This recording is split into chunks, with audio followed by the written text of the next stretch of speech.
അന്ന് ഒരു രാഷ്ട്രീയ പാർട്ടിക്കാരുടെ നേതാക്കന്മാരെ ഞങ്ങൾ കയറ്റിയില്ല. കോടിയേരി ബാലകൃഷ്ണൻ വന്നു, ശ്രീമതി ടീച്ചർ വന്നു. ഒരുപാട് ഇങ്ങനെ രാഷ്ട്രീയ നേതാക്കൾ വന്നപ്പോൾ ഞങ്ങൾക്ക് അന്ന് രാഷ്ട്രീയം അറിയത്തില്ല. പക്ഷെ അവരൊക്കെ ഞങ്ങൾ സമരപ്പന്തലിൽ കയറ്റിയില്ല. പിന്നെ 9ാമത്തെ ദിവസമാണ് ഇദ്ദേഹം വരുന്നത്. അപ്പോൾ ഞാൻ അറിഞ്ഞില്ല ഇദ്ദേഹം വരുന്ന കാര്യം. ഞങ്ങളോട് പോലീസ് അറിയിച്ചു ഇങ്ങനെ ഒരാൾ വരുന്നുണ്ടെന്ന്. പക്ഷെ ഞങ്ങൾക്ക് അന്ന് രാഷ്ട്രീയം അറിയത്തില്ലല്ലോ. അപ്പോൾ ഞാൻ ഹോസ്പിറ്റലിലായിരുന്നു. കുറെ ആൾക്കാരെ രാഷ്ട്രീയക്കാർ തല്ലിയിട്ട് സമരപ്പന്തലിൽ പോയാൽ കമ്പനി എടുക്കത്തില്ല, തിരിച്ചെടുക്കത്തില്ല, രാഷ്ട്രീയ പാർട്ടിയിൽ ലോൺ കിട്ടത്തില്ല എന്ന് പറഞ്ഞിട്ട് വഴി തടഞ്ഞ് കുറെ ആൾക്കാരെ വഴി തടഞ്ഞ് അവിടെ വെച്ചിരിക്കുമ്പോഴാണ് നമ്മൾ അവരെ അഡ്മിറ്റ് ചെയ്യാൻ ഹോസ്പിറ്റലിൽ പോയപ്പോഴാണ് ഇദ്ദേഹം വന്നത്. അപ്പോൾ അവരെ അഡ്മിറ്റ് ആക്കിയിട്ട് ഞാൻ ഇങ്ങോട്ട് ഇപ്പോൾ പോലീസുകാർക്ക് ഇങ്ങനെ വിളിക്കുന്നുണ്ട്, ഗോമതി ചേച്ചി VS വന്നു, പെട്ടെന്ന് വാന്ന്. അപ്പോൾ നമ്മൾ അവരെ അഡ്മിറ്റ് ചെയ്യാൻ വേണ്ടി ആ ധൃതിയിലാണ് അവിടെ നിൽക്കുന്നത്. പിന്നെ പെട്ടെന്ന് ഇങ്ങ് വന്നപ്പോൾ പോലീസുകാരും മറ്റുള്ള എല്ലാവരും അകത്ത് കൊണ്ടുപോയി. എന്നെ ആ കൂട്ടത്തിന് അടുക്ക കൊണ്ടുപോയിട്ട് VSനോട് കാണിച്ചു കൊടുത്തു, ഇതാണ് ഗോമതി സമര നേതാവ് എന്ന് കാണിച്ചു കൊടുത്തു. പിന്നെ ആ കൂട്ടത്തിൽ അവരുടെ അടുത്ത് ഇരുത്തി എന്നെ. അപ്പോൾ അന്ന് ഇഷ്ടമില്ലായിരുന്നു, ഒരു നേതാവിനെ നമ്മൾ കൂട്ടിയില്ലല്ലോ. പിന്നെ ഇദ്ദേഹം ആരാണെന്ന് അന്ന് രാഷ്ട്രീയം നമുക്ക് ഒട്ടും അറിയത്തില്ല, ഇദ്ദേഹം ആരാണെന്ന് പോലും നമുക്കറിയത്തില്ല.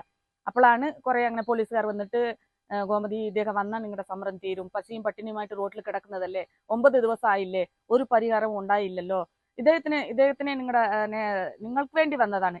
അവരുടെ രാഷ്ട്രീയ പാർട്ടിക്കാരുടെ സമരപ്പന്തലിൽ അവർ പോയില്ല, അവിടെ സമരം നടക്കുന്നുണ്ട്.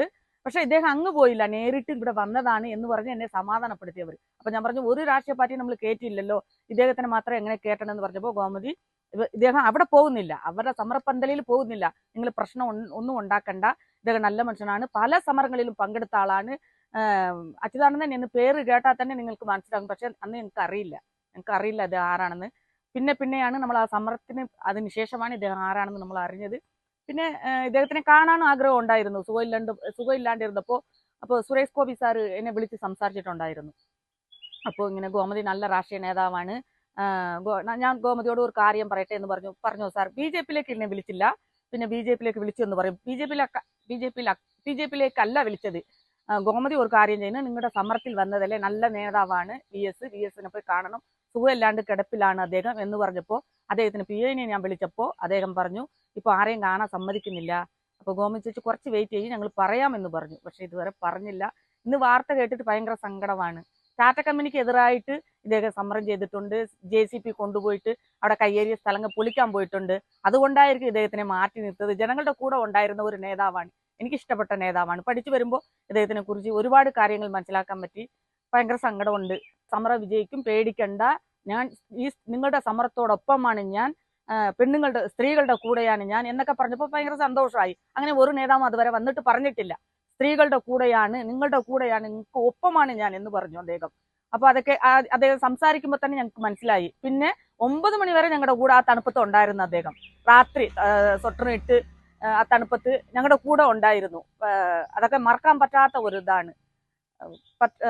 പറ്റത്തില്ല. അദ്ദേഹത്തിനെ കുറിച്ച് സംസാരിക്കുമ്പോൾ ഭയങ്കര സങ്കടം തോന്നുന്നുണ്ട്. അത്രയും പ്രായമായ ഒരു മനുഷ്യൻ ഞങ്ങളുടെ കൂടെ പാർട്ടിക്കാരെ എതിർത്തിട്ട് ഞങ്ങളുടെ കൂടെ, സ്ത്രീകളുടെ കൂടെ ഒപ്പം വന്നിരുന്നത്, ഞങ്ങളുടെ കഷ്ടപ്പാടും ഞങ്ങളുടെ സങ്കടങ്ങളും എല്ലാ സ്ത്രീകളോടും സംസാരിച്ചു. ഓരോ സ്ത്രീകളെ വിളിച്ച് എന്താണ്, അപ്പോഴാണ് ഇവർ മനസ്സിലാക്കണത് ഞങ്ങൾ ഒരു ചെറിയ വീട്ടിലാണ്, സ്കൂളില്ല, കുട്ടികൾക്ക് ഞങ്ങൾക്ക് നല്ല ട്രീറ്റ്മെന്റ് ഇല്ല, ഞങ്ങൾ ചെറിയ വീട്ടിലാണ് എന്നൊക്കെ. അപ്പോഴാണ് അദ്ദേഹം, ഇതുവരെ ആരും പറഞ്ഞിട്ടില്ല, നിങ്ങൾ സമരം ചെയ്തത് കൊണ്ടാണ് ഞങ്ങൾ പറഞ്ഞു കേൾക്കണത്, അതൊക്കെ നമുക്ക് പരിഗണിക്കാം എന്ന് പറഞ്ഞിട്ടാണ് ഞങ്ങളുടെ ഒപ്പം അദ്ദേഹം ഇരുന്നത്. ഏറ്റവും പുതിയ വാർത്തകളും വിശേഷങ്ങളും വിരൽ തുമ്പിലറിയാൻ Zee മലയാളം ന്യൂസ് എല്ലാ ഡിജിറ്റൽ പ്ലാറ്റ്ഫോമുകളിലും ലഭ്യം.